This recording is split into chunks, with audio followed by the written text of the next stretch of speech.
আব্বা, গরুর রহনি খ্যাট শেষ হয়ে গেছে, খ্যাট দিবা না? গরুর খ্যাট শেষ হয়ে গেছে? গরুর দিকে তো তুই কোনোদিনও ভুলেও তাকাস না, আজকে হঠাৎ গরুর কথা বলতেছিস? না, গরুর রহনি খাবার নাই তো, তাই আর কি কইতেছিলাম। গরুর খাবার নাই, আমার যখন ইচ্ছা হবে না তখন দিবানি।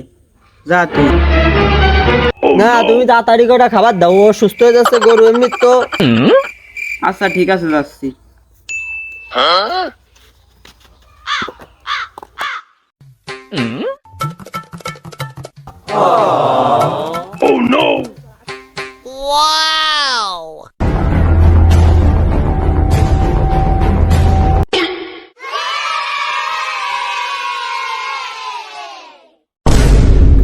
এই